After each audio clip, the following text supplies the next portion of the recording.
എല്ലാവർക്കും ഒരു ഹൈ പോയി എന്നാണ് പോകുന്നത്. പാറ്റിൽ ഹെവൻ എന്ന ആനിമേറ്റ് എപ്പിസോഡ് 171 ഓക്കെ. ഇപ്പോൾ എപ്പിസോഡിന്റെ ആദ്യം തന്നെ ഫാഡർ സ്റ്റാർ പവലിലേക്ക് ഒരു വലിയൊരു അറ്റാക്ക് തന്നെ വിടുന്നുണ്ട്. അവിടെയുള്ള ഡിസിപ്ലിൻസ് എല്ലാവരും അവരുടേതായ പൊസിഷനിൽ സെറ്റായിട്ട് നിൽക്കുകയാണ്. ആ ഡൊമൈൻ പോലെ അവിടെ സേഫ് ആയിട്ട് കാണുന്നത് അത് ബ്രേക്ക് ആവുന്ന രീതിയിൽ പോകുന്ന മാസ്റ്റർ ബാക്കിയുള്ളവർ അവിടെ എത്തി.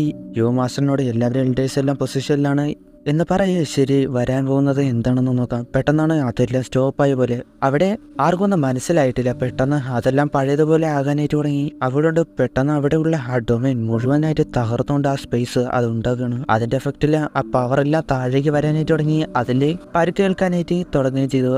അത് തടയാനായിട്ട് അവർ നോക്കുന്നുണ്ട്. അപ്പോൾ തന്നെ ഫെങ് വെൽഡർ ഇവിടെയുള്ള എൽഡേഴ്സും കൂടി ചേർന്നിട്ട് പ്രൊട്ടക്ഷൻ ആക്ടിവേറ്റ് ചെയ്യാനായിട്ട് പറഞ്ഞ് ചെയ്യുവാണ്. അവിടെ ദൂരെയായിട്ട് ഉള്ള 6 പില്ലേഴ്സ് അത് കണക്ട് ആക്കി വലിയൊരു പ്രൊട്ടക്ഷൻ ഷീൽഡ് തന്നെ ഉണ്ടായി വരുന്നു. അതോടെ അവർക്ക് പവർ പോലെ വീഴുന്നതിൽ നിന്ന് രക്ഷയായി. മാസ്റ്റർ അപ്പോൾ അവർ വരുന്നുണ്ട്. നോക്കുമ്പോൾ അതിനുള്ളിൽ നിന്ന് ആൾക്കാർ വരികയാണ്. വെന്റിലേറ്റന് പൗലി river sect, ice river sect timing സെറ്റിലുള്ളവർ ആണ് അവിടെ വന്നിരുന്നത്. അവസാനം ഓൾഡ് ടീമിന് എന്ന ടൈമിങ്ങും വരുന്നുണ്ട്. അങ്ങോട്ട് നടന്നു വന്നിട്ട് മാസ്റ്ററിനോട് നീ ഇവിടെ ഉണ്ടായിരുന്നു, അതിന് തിരിച്ച് നീ ഡെഡായി എന്നാ കരുതി. അതെങ്ങനെ പറ്റും? ഫാൾ സ്റ്റാർ പൗലിയൻ നമ്മുടെ ടൈമിംഗ് സൈറ്റിന്റെ ഒരുപാട് പ്ലാൻ തകർത്തു. അതിനൊരു അവസാനം കണ്ടെത്താനാണ് നമ്മൾ വന്നേക്കുന്നത്. ഫെങ് മനസ്സിൽ ഒരുപാട് ഡൗസും പീക്കായ ഒരു ഹൈ ലെവൽ ഹാഫ് സൈറ്റ് അവർ നല്ലവണ്ണം പ്രിപ്പയർ ആയിട്ട് തന്നെയാണ് വന്നത്. ഈ സെൻട്രൽ പ്ലെയിനിൽ എൻ്റെ കയ്യിലായിരിക്കും.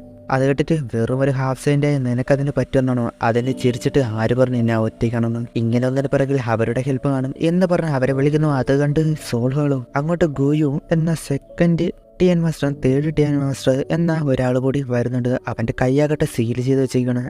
എന്നെ എന്തിനാണ് വിളിച്ചത്? ഇതെല്ലാം ഇല്ലാതാക്കാനാണോ? ഗോയു അതിന് അത് മാത്രമല്ല ഷിയോയനെ കൊണ്ടുപോകണം. അവൻ്റെ ഒരു കൈ തന്നെ സീൽ ബ്രേക്ക് കിട്ടി. ഇത് മതി. ഷിയോയനെ നോക്കി കാണുന്നില്ല.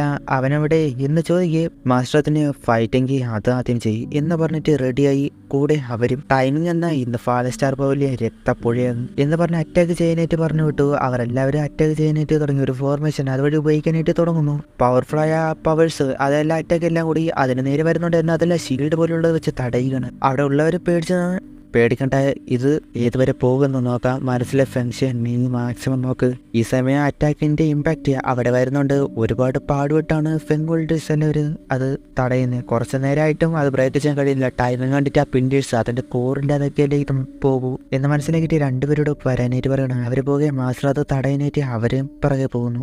അത് കാണുന്ന ടൈമിങ് ഗുവിനോട് ഒരു ഹെൽപ്പിനായിട്ട് വിളിക്കണം. തേട്ടിനോട് അതില്ലാതാക്കാനായിട്ട് പറഞ്ഞിട്ട് വിട്ട് ശരിയെന്ന് പറഞ്ഞ നേരെ വരുന്നു. ഒരു ഹാൻഡ് പോലെ ഉപയോഗിച്ച് ആ കോർ ഭാഗത്ത് ഒറ്റയാടി അതിൽ ഒരുപാട് എൽഡേഴ്സ് തെറിച്ചു വീണു. ഫെങ് അപ്പോഴും നോക്കുന്നുണ്ട്. അത് ബ്രേക്ക് ആകുന്ന രീതിയിൽ പോകെ ഗോയു ടൈമിംഗ് മുന്നിൽ മാസ്റ്ററിന്റെ തടയുകയാണ്. അവരോട് ഇവരെ ഞാൻ നോക്കിക്കോളാം, നിങ്ങൾ അവനെ പോയി തടയാൻ നോക്കി എന്ന് പറഞ്ഞ് വിട്ട്. എന്നിട്ട് മാസ്റ്റർ തൻ്റെ പവർ അത് യൂസ് ചെയ്യാനായിട്ട് തുടങ്ങി. ഒരു സ്പേസ് ലോക്ക് തന്നെ അതിനുള്ളിൽ അവരെ ഒരു സ്പേസിനുള്ളിൽ ആക്കി. അവർ പറയുന്നുണ്ട് ഇത് യൂസ് ചെയ്ത സോൾ പവർ വളരെ കൂടുതലായിട്ട് പോകും എന്ന് പറഞ്ഞിട്ട് മാസ്റ്ററിനെ അറ്റാക്ക് ചെയ്യാനായിട്ട് വരുമ്പോൾ ഉണ്ട് ഇല്ല പിന്നെ ആകട്ടെ എന്ന പോലെ ഒരുപാട് മിറർ അത് യൂസ് ചെയ്തതാണ്.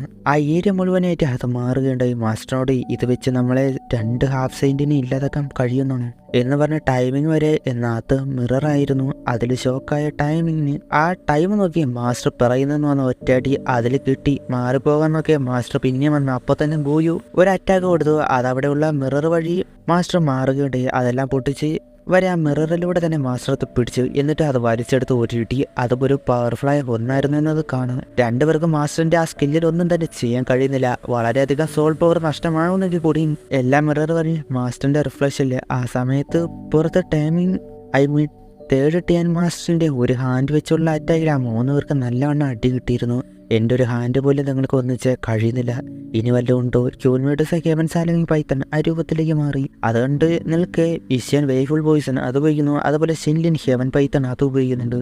അങ്ങനെ ചേർന്ന് അറ്റാക്ക് ചെയ്യുന്നു. എന്നാ അതെല്ലാം മാനേജ് ചെയ്ത് പോവുക ആണ് അയാള്. കുറച്ചു നേരം പോകെ അവരുടെ അത് അറ്റാക്ക് അതിൽ അയാൾക്ക് ഒന്നും ചെയ്യാൻ കഴിയാത്ത രീതിയിലായിപ്പോയി. ഇഷ്യൻ പോയിസൺ കൂടി അയാളുടെ മേൽ ഉപയോഗിക്കുക പെട്ടെന്ന് തന്നെ എല്ലാം ബ്രേക്ക് ആക്കി. എന്നിട്ട് രണ്ടാമതുള്ള ആ കൈ ആ ഹാൻഡ് അത് റിലീസാക്കുകയാണ്. ഞാൻ അണ്ടർസ്റ്റിമേറ്റ് ചെയ്തു. ഇനി തുടങ്ങാം എന്ന് പറഞ്ഞ് വരികയാണ്. ആ സമയത്ത് മാസ്റ്ററിന്റെ അവിടെ അവർ ആ മിറർ എല്ലാം പൊട്ടിക്കാനായിട്ട് നോക്കുകയാണ്. അതുവഴിയാണല്ലോ വന്ന അറ്റാക്ക്. എന്നാൽ പൊട്ടിക്കുമ്പോൾ തന്നെ അത് പിന്നെ ഉണ്ടായി വരുന്നുണ്ട്. അപ്പോൾ ടൈമിങ് ഒരു ചുഴലിക്കാറ്റ് പോലെയുള്ള ഒരു സ്കില്ല് അത് യൂസ് ചെയ്ത് അവിടെ മുഴുവൻ ഇല്ലാതാക്കാൻ തുടങ്ങി. പിറകിൽ നിന്ന് മാസ്റ്റർ വരുന്നു. അത് കണ്ട് ഗോയു കൂടി ചേർന്ന് അവർ അറ്റാക്ക് കൊടുത്തു. 2 സൈഡ് അടിച്ച് പിറകോട്ട് പോയി. മാസ്റ്റർ സോൾ പവർ ഒരുപാട് പോയിരുന്നു. അതുകൊണ്ട് തന്നെ വീക്കായി മാറിയിരുന്നു. അത് അവർക്ക് മനസ്സിലായി. ഇനി ഒരുമിച്ച് അറ്റാക്ക് ചെയ്യാം എന്ന് പറഞ്ഞ് അവർ ഒരു സ്കില്ലുണ്ടാക്കി അവൻ്റെ ബ്ലഡ് കൂടി കൊടുത്തു. അങ്ങനെ ആ സ്കില്ല് ഒരു പവർഫുൾ ആയിട്ട് മാറിയിട്ട് മാസ്റ്റർ നേരെ വരികയാണ്. ആ സമയത്ത് 3 പെൺപിള്ളേരെ അടിച്ച് ആ ഷീൽഡ് മുട്ടിച്ച് തെറിച്ച് വീണിരുന്നു. അതുകൊണ്ട് ഫെങ് ഷോക്ക് അപ്പോൾ തന്നെ തേടിയിട്ട് മാസ്റ്റർ വരുന്നൊന്നും തടയാനായിട്ട് നോക്കി. കഴിഞ്ഞില്ല, അടിച്ചു വീഴുകയാണ്. അതോടെ കോർഭാഗം നിലച്ചു. അതുപോലെ ചുറ്റുമുണ്ടായിരുന്ന ബാരിയർ മാറുകയുണ്ടായി. എല്ലാം ഇല്ലാതായി. അവർക്ക് മനസ്സിലായി. പെട്ടെന്ന് തന്നെ ആ 3 കൂട്ടരും ഫാളിസ്റ്റാർ പവലിയനിൽ നിന്ന് അറ്റാക്ക് ചെയ്യാനായിട്ട് തുടങ്ങിയിരുന്നു. ഒരുപാട് പേർക്ക് പരിക്ക് പറ്റുകയും ഡെട്ടാകാനായിട്ടും തുടങ്ങി. തിരിച്ച് അറ്റാക്ക് ചെയ്യാനായിട്ട് പോയി. എന്നാൽ വിൻഡ് തണ്ടർ പവലിയിൽ ഒരു സ്കില്ല് ആക്ടിവേറ്റ് ആക്കി അതിലൂടെ വന്ന എല്ലാവരെയും ഇല്ലാതാക്കുകയാണ്. അവർക്കൊന്നും ചെയ്യാൻ കഴിയുന്നില്ല. ഓരോരുത്തരായിട്ട് കൺമുൻപേ ഇല്ലാതാകുന്നുണ്ട്. ലൂനെ കൊണ്ട് ടൈമും പോയിരുന്നു. ആ ടൈം ഒരു അറ്റാക്കും കിട്ടിയിരുന്നുണ്ട്. അതുപോലെ മാസ്റ്റർ ആ സ്പേസിൽ നിന്ന് പുറത്തേക്ക് അടിച്ച് വീഴുകയാണ്. ഒന്നും ചെയ്യാൻ കഴിയാതെ ആയിപ്പോയി. അവിടെ നിന്ന് മാറാൻ പോലും കഴിയുന്നില്ല. എല്ലാവരും വീണു. ഒന്നും ചെയ്യാൻ പറ്റാത്ത അവസ്ഥ. ഫെങ് കണ്ട് സങ്കടമായി. അതേസമയം അവർ വന്നിട്ട് ടൈമിങ് അപ്പോൾ ഇന്ന് നിങ്ങളുടെ അവസാനമാണ് എന്ന് പറഞ്ഞ് ഒരു അറ്റാക്ക് കൊടുക്കാനായിട്ട് പറഞ്ഞു. മാസ്റ്റർ നേരെ ഒരു അറ്റാക്ക് വിട്ടു. എന്നാൽ അത് എത്തുന്നതിന് മുൻപേ അവിടെയുള്ള എൽഡേഴ്സ് എല്ലാവരും കൂടി ചേർന്ന് അത് തടയുന്നുണ്ട്. അത്ര പവർഫുള്ളായ അറ്റാക്ക് അവർ ചേർന്ന് തടയുകയാണ്. എന്നാൽ അധികം നേരം അവർക്ക് കഴിയാത്തത് കൊണ്ട് തന്നെ അവരുടെ മുഴുവൻ ടൗക്കി ചേർത്ത് വെച്ചു. അതോടെ അവരവിടെ മരിക്കുകയാണ് ഉണ്ടായി. ആ സ്കില്ല് ബ്രേക്കായി. മാസ്റ്ററിനും ആ പൗലിയനും വേണ്ടി അവർ സാക്രിഫൈസ് ചെയ്യുകയാണ് ഉണ്ടായത്. അവരുടെ ജീവൻ കൊടുത്തു വന്നു. എന്നിട്ട് കാര്യമില്ല, നീയൊക്കെ കാണിച്ചത് മിക്കി അലയൻസിനോടാണ് എന്ന് ടൈമിങ് പറയാണ്. ഒരു ഭാഗത്ത് ഒരു വെളിച്ചോ സൗണ്ട്. ഇന്ന് ഇവിടെ വന്ന ഒരു തന്നെ ജീവനോടെ പോയില്ല എന്ന് പറഞ്ഞ ഒരു സൂര്യൻ അവിടെ ഉദിച്ചു വരുന്ന പോലെ കണ്ടവിടെ ഷിയോയനോ എന്ന് പറഞ്ഞതേ ഉള്ളൂ. ഒരു പവർ ഒന്ന് അവിടെയുള്ള എല്ലാവരെയും കൊന്നളന്. ആ 3 പേര് ലക്കിന് മാറി. അവിടെയുള്ള സ്പേസ് അത് ലോക്കാകാനായിട്ട് തുടങ്ങി. അതിന്റെ പവർ പോലും അത്ര ഫിയർ ആയിരുന്നു. അത് കണ്ട് ഗുരു ടൗസെയിൻറ്റോ എന്ന് പറയുകയാണ്. ഷിയോയെ കണ്ട് അവരെല്ലാവരും ഷോക്കായി പോയി. ഒരു ടൗസെയിൻറ്റിന്റെ പവറാണ് കാണിക്കുന്നത്. അതൊരു കിട്ടില്ല തന്നെയായിരുന്നു. അങ്ങനെ കുറച്ച് മാസങ്ങളുടെ കാണിക്കാണ്. നീയൊക്കെ കളിച്ചത് ആരോട് നിന്ന് മറന്നുപോയി എന്ന് പറയുന്നു. അവിടെ ഈ ഒരു എപ്പിസോഡ് അവസാനിക്കുന്നു. ഇനി എന്തൊക്കെയാണ് അടുത്ത എപ്പിസോഡ് കാണാം. Okay, by.